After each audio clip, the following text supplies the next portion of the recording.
I nod my head slowly, but it honestly hurts me to move. Men kallamni ozroq qimirlatdim, lekin it honestly hurts me more to move.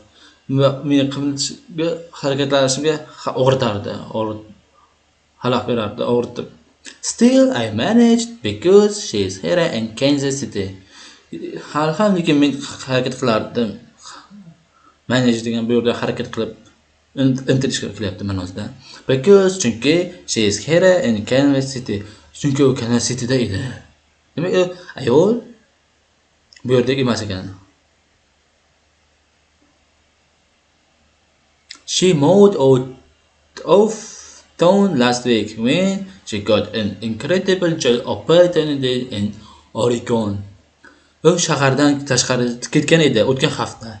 Qachonki u ajoyib job ish, incredible job opportunity, ajoyib ish taklifi olganida in Oriondan ajoyib ish taklifi olganida her husband went with her and just found a job there too. Va uning eri ham bu yerga birga ketganda va yaxshi ish topganda. They were getting settled. They were getting settled. Settled. Then Tori was so worried to leave Elijah and me.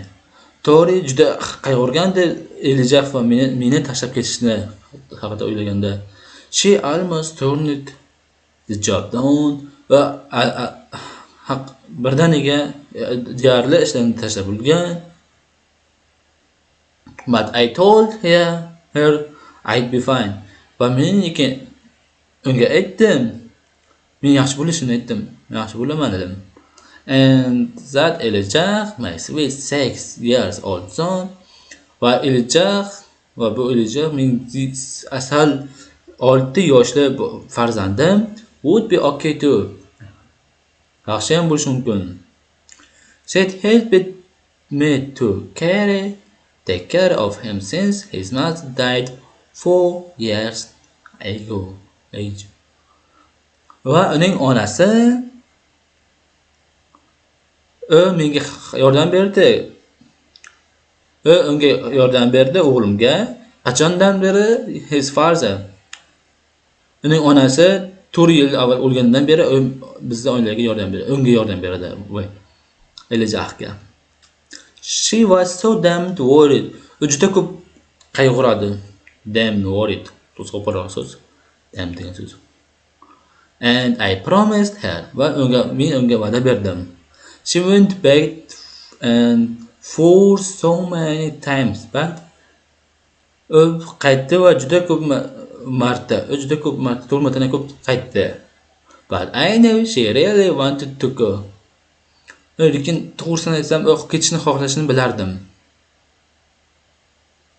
She decided to go and live her own dream after being a caretaker for so many years. Kishi o'zini orzudagi hayotga yashashga va ketishi va o'zini orzudagi hayotga yashashi kerak edi. Shuncha yillik bolaga qarab turgandan keyin, caretaker qarab turuvchi bo'lgandan keyin debdi. Now she is here. Va hozir u yerda. She had to fly halfway across the country.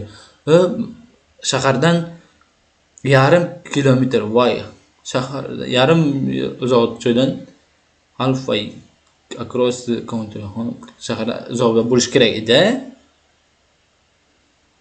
Uchishi kerak edi. And I can say she is terrified. Va men uni